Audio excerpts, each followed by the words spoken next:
আমডাঙ্গা গ্রাম। নিরিবিলি, শান্ত, স্নিগ্ধ, মনোরম পরিবেশে আবদ্ধ এই গ্রামটি। বর্তমানে এই গ্রামের অধিকাংশ মানুষই কৃষিকাজ করে তাদের জীবন চালাচ্ছে। খুব অল্প কিছু মানুষ আছে যারা অন্যান্য কাজে লিপ্ত। তাদের মধ্যে ধরা যায় কেউ কেউ জেলে, আবার কেউ কেউ মাঝি, আবার কেউ কেউ দর্জি। এছাড়াও বিভিন্ন পেশার মানুষই এই গ্রামে রয়েছে। কিন্তু এই গ্রামের জীবিকা নির্বাহের মূল উৎস হিসেবে কৃষিকাজকে ধরা হয় প্রধান হিসেবে। নারী পুরুষ নির্বিশেষে সকলে একসাথে মিলে এই কাজটি করে যাচ্ছেন। কিন্তু গ্রামের একটি সমস্যা, ফসল পারাপারের জন্য তেমন কোনো সুযোগ সুবিধা নেই। তাই সকলের ফসল পারাপার করা বেশ কষ্টসাধ্য হয়ে পড়েছে। ফসল পারাপারের জন্য এই গ্রামে একটি মাত্র বাঁশের তৈরি সাঁকো ছিল, কিন্তু সেটিও এখন ভেঙে পড়ে রয়েছে। এর জন্য কিছুদিন কৃষকরা ফসল পারাপার করতে পারে না। তার মধ্যে আবার বর্ষাকাল, প্রকৃতি কখন কোন রূপ দেখাবে তা বলা যায় না। যে কোনো মুহূর্তে ঝড় বৃষ্টি নামতে পারে। তখন নিচু জমির সব ফসলই পানিতে ভাসিয়ে যাবে। এ আতঙ্কে কৃষকরা তাদের দু চোখের পাতা এক করতে পারছে না। কিন্তু চুপচাপ বসে থাকা ছাড়া আর কোনো উপায়ও পাচ্ছে না তারা। তাই তারা সকলে একসাথে হয়ে এই সেতু নির্মাণের জন্য গ্রাম প্রধানের কাছে যায়।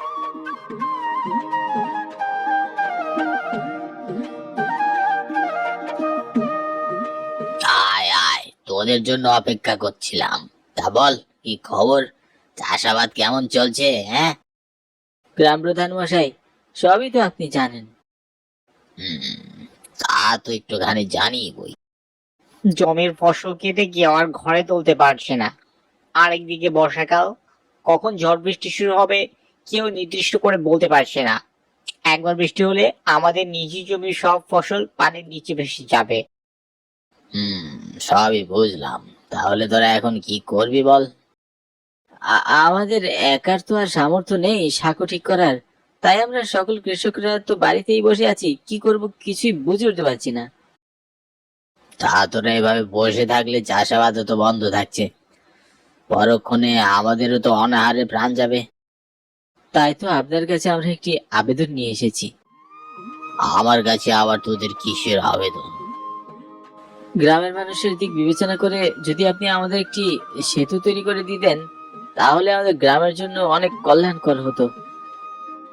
তা সেই সবই তো বুঝলাম।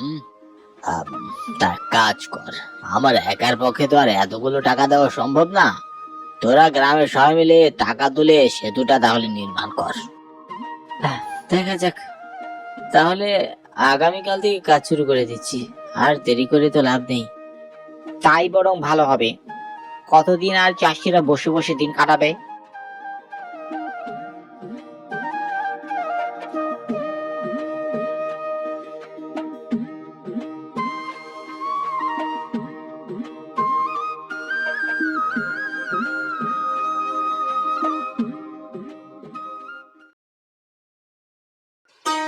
অনেকদিন অপেক্ষার পর আমাদের স্বপ্ন আজ পূরণ হলো।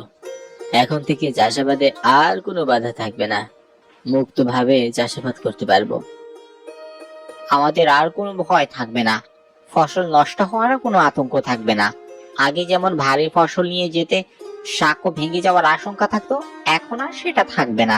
নির্দ্বিধায় আমরা চাষাবাদ করতে পারবো। হ্যাঁ, গ্রামের কৃষকদের মুখে হাসি ফুটেছে, এটাই তো বিরাট ব্যাপার।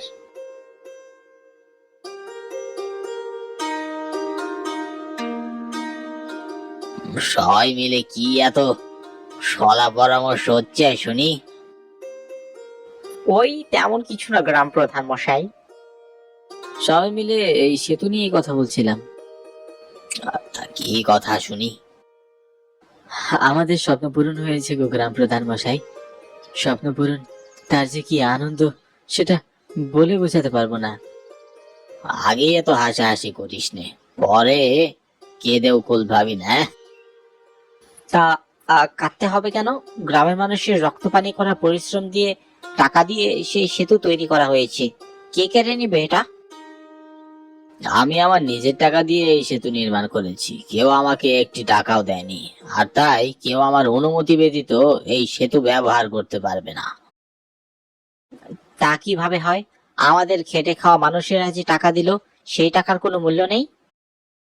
কোথায় লেখা আছে তোরা গ্রামের সবাই টাকা দিয়েছিস? এই সেতু আমার, শুধুই আমার। তবে তোরা এই সেতু ব্যবহার করতে পারবি, কিন্তু আমাকে সেতুর উপরে সব জমি লিখে দিতে হবে। তারপর তোরা নিজের মতো চাষাবাদ করবি, কেউ বাধা দিবে না। কিন্তু আমাকে তোদের ফসলের 3 ভাগের 2 ভাগ দিতে হবে। তবে আমরা কি করে খাবো? আমাদের না চলবে সংসার, আর না ফলাতে পারবো বীজ। না গ্রাম প্রধান মশাই, এই আর্জি আমরা মানবো না। আমাদের তাহলে না খেয়ে মরতে হবে। তবে তোরা কেউই সেতু ব্যবহার করতে পারবি না। এরপর সকলে সেখান থেকে চলে যায়। কৃষকেরা চিন্তায় পড়ে যায়, কিভাবে তাদের চাষাবাদ করবে, কেমন করে তাদের সন্তানদের মুখে খাবার জোটাবে। এরই মধ্যে আবার বর্ষাকাল, যে কোনো সময় বৃষ্টি শুরু হবে। বৃষ্টির পানিতে ফসল বীজে একাকার হয়ে যাবে। কৃষকদের এতদিনের পরিশ্রম সব বিফলে যাবে। তারা কি করবে কেউই কিছু বুঝে উঠতে পারছে না। সবার চোখে মুখে আতঙ্কের ছাপ স্পষ্ট। কিন্তু এই মুহূর্তে গ্রাম প্রধানের শর্ত মেনে নিলে তাদের না খেয়ে মরতে হবে।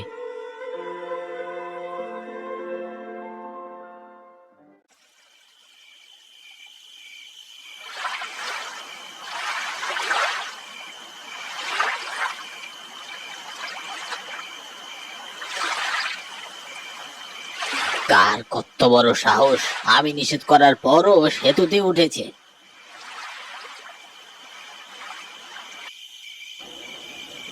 মেয়েটির নাম নূপুর। সে গ্রামে নতুন এসেছে।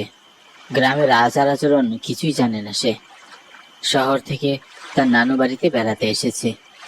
এই সেতুতে যে অনুমতি ছাড়া ব্যবহার করা নিষেধ, সে এটি জানে না। সে প্রায় 5 বছর পর গ্রামে এসেছে। তাই গ্রামের প্রতিটি আনাচে কানাচে ঘুরে বেরিয়ে দেখছে। গ্রামে ঠিক 5 বছর আগে যে দৃশ্য সে দেখেছে তার কিছুই তার চোখে পড়ছে না। সবকিছুই পাল্টে গেছে।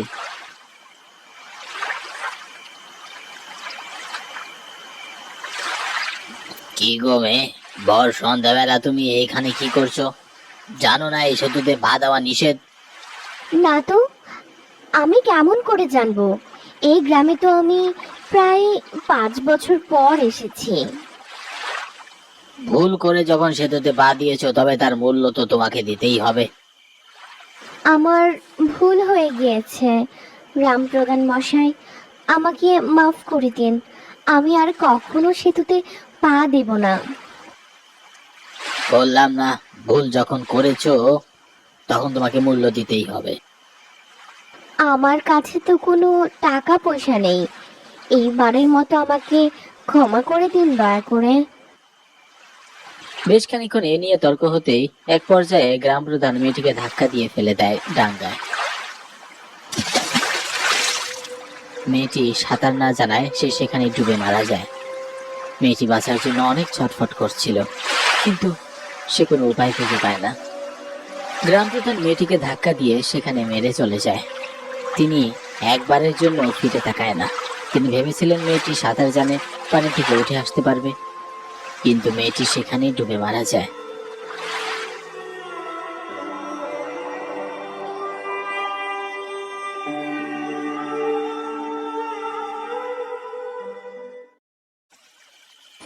হঠাৎই গ্রাম প্রধান খবর পায় সেতুর ওপারে ধানের জমিতে আগুন লেগেছে।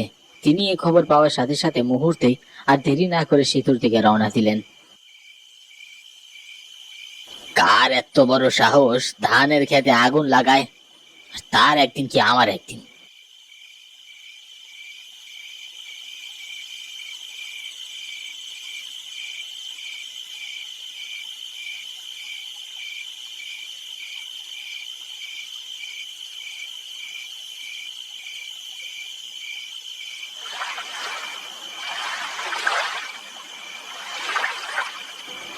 গ্রাম প্রধান সেতুর কাছে এসে দেখলেন ওপারে দাও দাও করে আগুন জ্বলছে।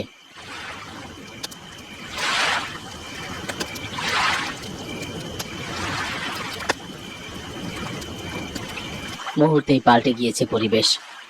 চারিদিক থেকে শিয়াল ডাকতে শুরু করেছে। দমকা হাওয়ায় শো শো শব্দে আশেপাশে সবকিছুই অস্পষ্ট শোনা যাচ্ছে। শুধু স্পষ্ট একটি মেয়ের কান্নার আর্তনাদ শোনা যাচ্ছে। মনে হচ্ছে কেউ তীব্র যন্ত্রণা নিয়ে কাঁদছে আর এগিয়ে আসছে। গ্রাম প্রধানের মনে ভয়ের আতঙ্ক ছড়িয়ে পড়েছে। তিনি যখনই ভয়ে পিছনে হাঁটতে লাগলেন, তখনই অলৌকিকভাবে সেতু ভেঙে তিনি নিচে পড়ে মারা যায়।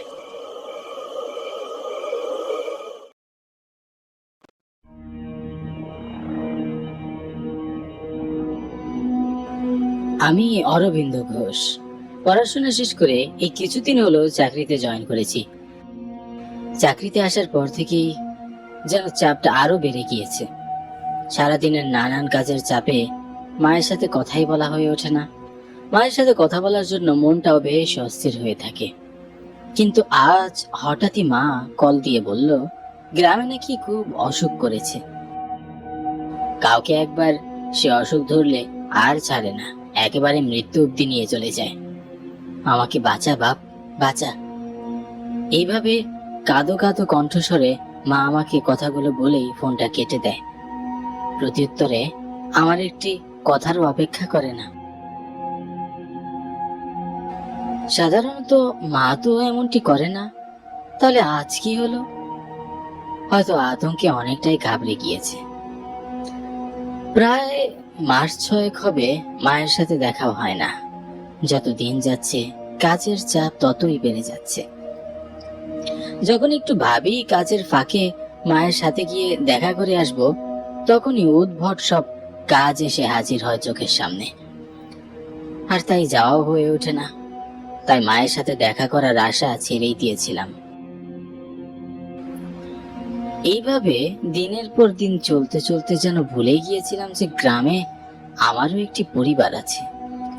আমার ছোট্ট একটি বোন রুমনা সারাদিন মায়ের হাতে হাতে কাজ করে। বলতে গেলে মায়ের এখানকার নিত্যদিনের সঙ্গী। কিন্তু তার বিয়ে নিয়ে কথাবার্তা চলছে। রুমনা না থাকলে মা যে একা একা কি করবে কে জানে। যাকগে সেসব কথা। দেখতে দেখতে হেঁটে প্রায় অনেকটা পথ চলে এসেছি।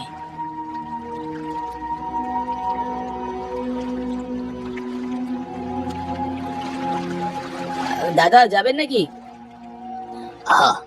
যাওয়ার জন্যই তো বসে আছি এত রাতে। নয় এমনি এমনি কি বসে থাকি? না গো দাদা, তা বলিনি।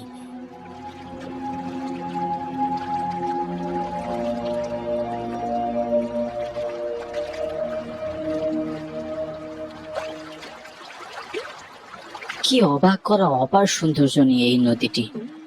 তার আশেপাশে শান্ত নিরিবিলি মনোরম পরিবেশ। কোথাও কোনো আওয়াজ নেই, সবকিছু চুপচাপ নিস্তব্ধ। গ্রামের এই পরিবেশটি আমার খুব প্রিয়। সবসময় যেন ভাবনায় হারিয়ে যাওয়া যায়।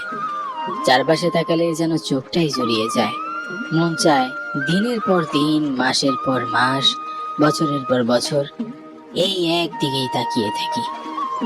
হঠাৎ মাঝির কথার আওয়াজে ভাবনাগুলোর অবসান ঘটল। তা বাবু কোথায় যাচ্ছেন? লালবাহারি গ্রাম। লালবাহারি গ্রাম আবার আছে নাকি?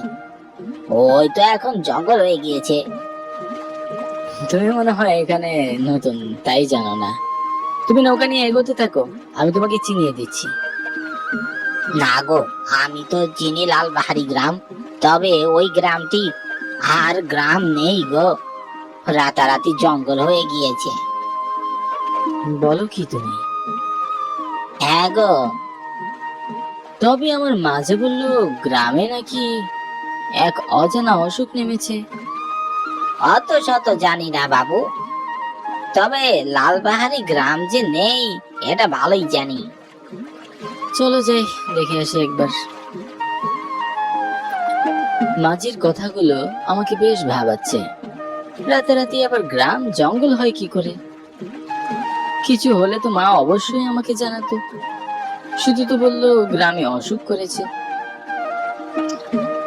জ্যোৎস্নার ঝকঝকে আলোয় নদীর মাঝখানটায় যেন আলোর ঝিকঝিক করছে। চোখটা সেখানেই আটকে গেল। আবারও মাঝির কণ্ঠস্বর দৃষ্টি লঙ্ঘন করলো। কে বাবু, রাত তো দেখা মনে হইতাছে অনেক হইছে। এই রাতে লালপাহাড়ি গ্রামে যাওন মনে হয় ঠিক হইব না। আপনি ফিরা যান, কাল সকাল সকাল না হয় আবার আইবেন। আরে ধুর বাবা, তুমি তো বেশি বেশি ভয় পাচ্ছ। ওই গ্রামে আমার মা থাকেন, আজ বিকেলেই কল করে বললেন একটিবার গ্রামে আসতে, তাই তো মায়ের কথা আর ফেলতে পারলাম না, চলেই আসলাম। মা, মা, আপনার মা এখনো ওখানে বেঁচে আছেন? ওখানে তো সকল মানুষ পুড়ে মারা গেছে। কিসব আবল তাবল কথা বলছো? আর একটিও বাড়তি কথা বলবে না, তাড়াতাড়ি নৌকা চালাও। মানুষ ভালো কথা কইবার নাই, যখন বিপদে পড়বা তখন আমার নাম ঠিকই স্মরণ করবা, এই বইলা দিলাম। মাঝির কথা শুনে খুব বিরক্ত লাগছে। কথাগুলোর যেন একটিরও যুক্তি নেই, মন গড়া গল্প বলে যাচ্ছে। তাড়াতাড়ি বাড়িতে ফিরতে পারলেই বাঁচি, মায়ের কাছে গিয়ে না হয় সব কথা শুনবো।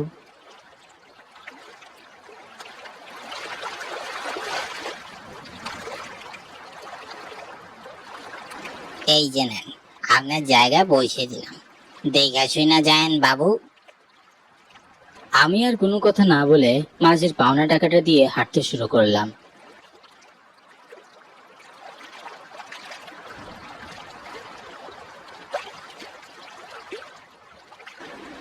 চারিদিক ঠিক আগের মতোই শুনশান স্তব্ধ। ঝিঝিপোকা আর শিয়ালের ডাক ছাড়া আর কিছুই যেন শোনা যাচ্ছে না।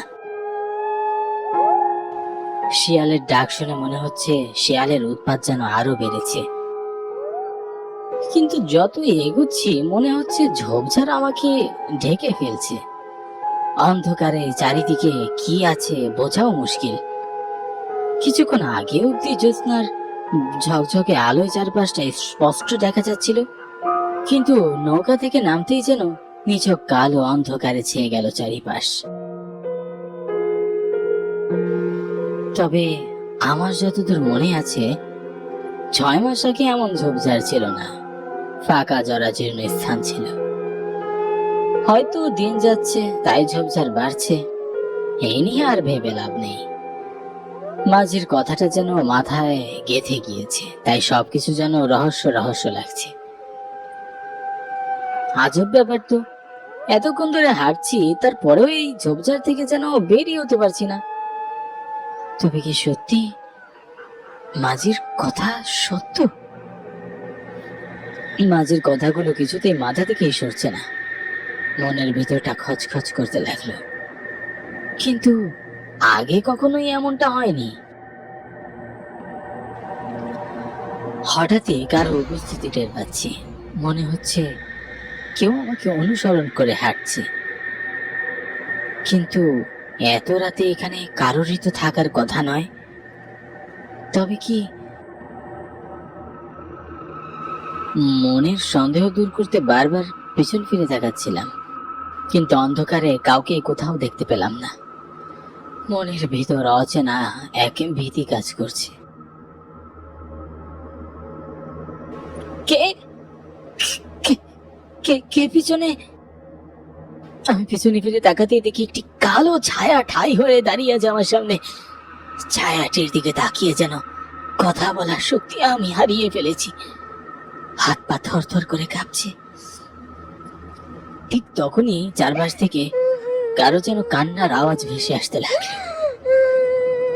আমার মাথা যেন ক্রমশই ঘুরতে লাগলো, চোখ ঘোলাটে হয়ে আসতে লাগলো। বাবা অরবিন্দ, তুই ঠিক আছিস?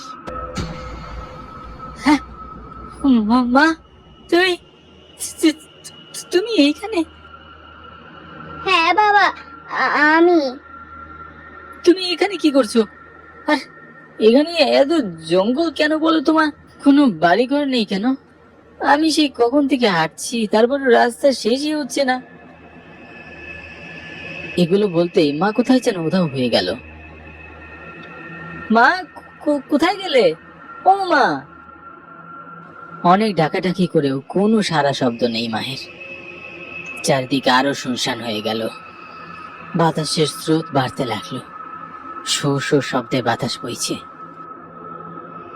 কিছুক্ষণের মধ্যে আবারও সেই কান্নার আওয়াজ শুনতে পেলাম। কেউ যেন ফুপিয়ে ফুপিয়ে কাঁদছে, কিন্তু আশেপাশে কোনো মানুষেরই দেখা নেই।